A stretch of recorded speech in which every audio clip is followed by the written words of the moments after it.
महाराष्ट्रात सध्या आरक्षणाची लढाई जोरदार सुरू आहे। ओबीसी आरक्षण असो किंवा मराठा आरक्षण असो, परंतु जालना जिल्ह्यातील अंतरवाली सराटी हे गाव सध्या आरक्षणाचा केंद्रबिंदू ठरताना दिसत आहे। मनोज जरांगे पाटील हे नाव महाराष्ट्रात आरक्षणाबाबत जोरदार चर्चेत आहे, परंतु मनोज जरांगेंच्या पाठीमागे शरद पवारांचा हात असल्याचं म्हटलं जात आहे। अप्रत्यक्षरित्या जरांगे पाटलांच्या आंदोलनामागे शरद पवारांचा हात असल्याबाबत कोणते पुरावे समोर आणले जात आहेत पाहूया या व्हिडिओच्या माध्यमातून। जरांगे पाटलांच्या आंदोलनामागे राष्ट्रवादी काँग्रेसचे शरद पवारच आहेत। याचा पहिला पुरावा समोर आणला जातोय तो म्हणजे ऋषिकेश बेदरेचा। अंतरवाली सराठी इथं झालेल्या हिंसाचार प्रकरणात ऋषिकेश बेदरेला अटक करण्यात आली होती। अंबड पोलिसांनी ऋषिकेश बेदरेला ताब्यात घेतलं होतं, तेव्हा त्यांच्याकडे अनधिकृत पिस्तूल असल्याचं सांगण्यात आलं। ऋषिकेश बेदरे हा रेकॉर्डवरचा गुन्हेगार असून अंतरवाली सराटी इथे पोलिसांवर हल्ला केल्याप्रकरणी कलम 307 सहित अनेक गंभीर गुन्हे त्याच्यावर लादण्यात आले।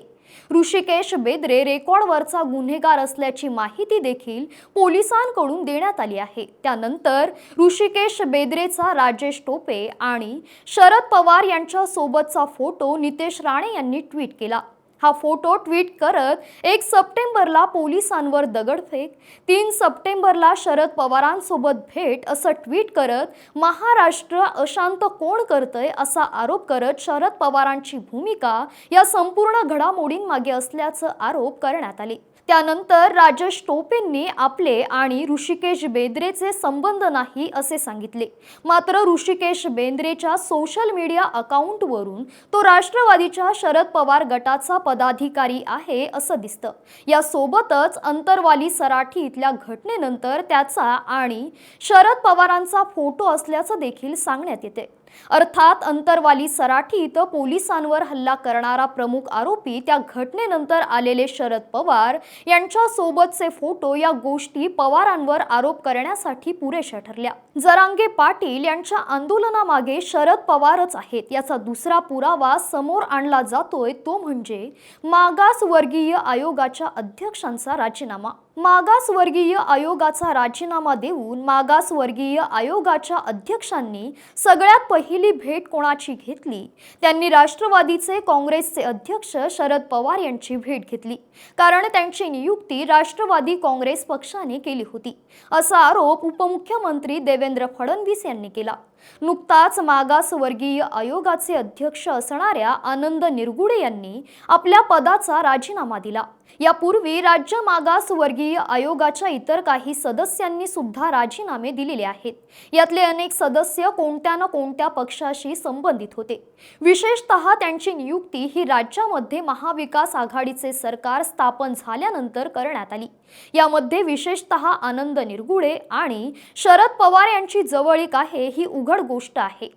जरांगे पाटलांची भूमिका आणि त्यांनी दिलेली टाइमलाईन या गोष्टींचा विचार करायचा होता तर मागासवर्गीय आयोगाचे अध्यक्ष आणि सदस्यांनी दिलेल्या राजीनाम्यामुळे सरकार अडचणीत येताना दिसते। हेच राजीनामे जर सुरुवातीच्या काळात झाले असते तर मात्र जरांगेंनी दिलेली मुदत अंतिम टप्प्यात आली असताना सरकारच्या अडचणी वाढल्या नसत्या।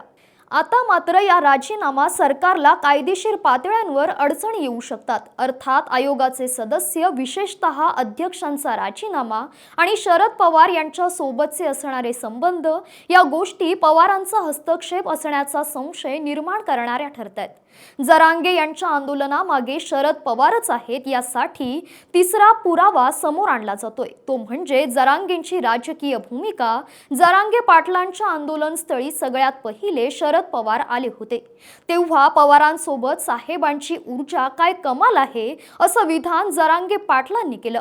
सुरुवातीच्या टप्प्यात जरांगे पाटलांच्या भूमिका या राजकीय नव्हत्या, त्या कोणत्याही नेत्यावर टीका न करता मराठा आरक्षणाचा प्रश्न मांडत होते। होते, पण त्यानंतर भुजबळांनी जरांगेंवर टीका केली आणि मागोमाग जरांगेंनी पण टीका सुरू केली। यानंतर जरांगेंनी देवेंद्र फडणवीस यांना सुद्धा धारेवर धरलं। अंतरवाली सराठी इथल्या लाठीमार प्रकरणी फडणवीस यांचे आदेश होते। हे शरद पवार यांच्या अप्रत्यक्ष आरोपांचा पाठपुरावा जरांगेंनी सुद्धा केला। शिवाय मराठा समाजासाठी फडणवीस यांनी काहीच केलं नाही अशी वक्तव्य करून फडणवीस यांना टार्गेट करण्याची सुरुवात केली। दुसरीकडे मात्र एकनाथ शिंदेसहित इतर नेत्यांना त्यांनी पास दिला। गेल्या 4 ते 5 महिन्यातील शरद पवार यांची भूमिका पाहिली तर आपल्याला लक्षात येईल की शरद पवारांनी सुद्धा एकनाथ शिंदेंवर टीका करणं टाळलेलं आहे। या उलट शरद पवारांच्या समोर फडणवीस आणि अजित पवार असतात हीच गोष्ट जरांगेंकडून होताना दिसते।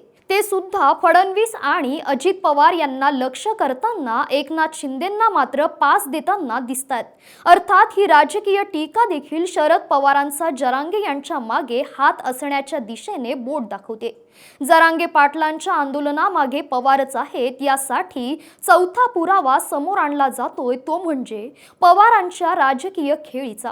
पवारांची खेळी अर्थात राज्यातल्या प्रत्येक गोष्टीत कुठे ना कुठे शरद पवारांचा संबंध असतो हे दावे अनेकदा केले जातात। मुळातच गेल्या 50 वर्षात राजकीय अनुभव आणि राजकीय शक्ती पवारांचा हस्तक्षेप टाळू शकत नाही। जरांगेंच्या आंदोलनाचा राजकीय फायदा कोणाला होऊ शकतो असा विचार करायचा झाला तर या प्रकरणात शरद पवार अजूनही सेफ असल्याचे दिसतात। शरद पवारांनी मराठा आरक्षणाबाबत आजपर्यंत काय केलं असा एकमेव प्रश्न सोडला तर शरद पवार जरांगे यांच्या प्रकरणात पॉलिटिकली डॅमेज झालेले दिसत नाहीयेत। तर दुसरीकडे यांची इमेज ही मराठा विरोधी अजित पवारांची इमेज ही हितसंबंध पाहणारा नेता अशी झालेली आहे। अजित पवार हे संपूर्ण आंदोलनात अलिप्त राहिले त्याचं कारण देखील शरद पवारांचं अंतर्गत राजकारण हे अजित पवारांना माहीत होतं असं सांगण्यात येते। थोडक्यात काय तर जरांगे पाटलांच्या आंदोलनाचा प्रत्यक्ष आणि अप्रत्यक्ष फायदा कोणाला होईल असा विचार केला जातो तेव्हा ओबीसीच्या एकत्रीकरणात भाजपाला फायदा होऊ शकतो असा प्रतिवाद समोर येतो। मात्र मोदींच्या करिश्म्यावर निवडणुका जिंकण्याची अपेक्षा असताना भाजप जातीच्या फॅक्टरवर निवडणुका घेऊन जाणार नाही। अशा वेळी जातीचं राजकारण समजणारे सोशल इंजिनिअरिंगचा अनुभव असणारे नेते म्हणून शरद पवारांचा मात्र उल्लेख होतो। कोणत्या जातीचा नेमका कुठे प्रभाव आहे आणि तिथे कोणत्या जातीचा उमेदवार चालू शकतो याची जाणीव पवारांना इथं प्लस मध्ये घेऊन जाते। साहजिकच राजकीय फायद्याचं गणित लावलं तर पवारांचा हात या मागे असल्याची चर्चा होताना दिसते।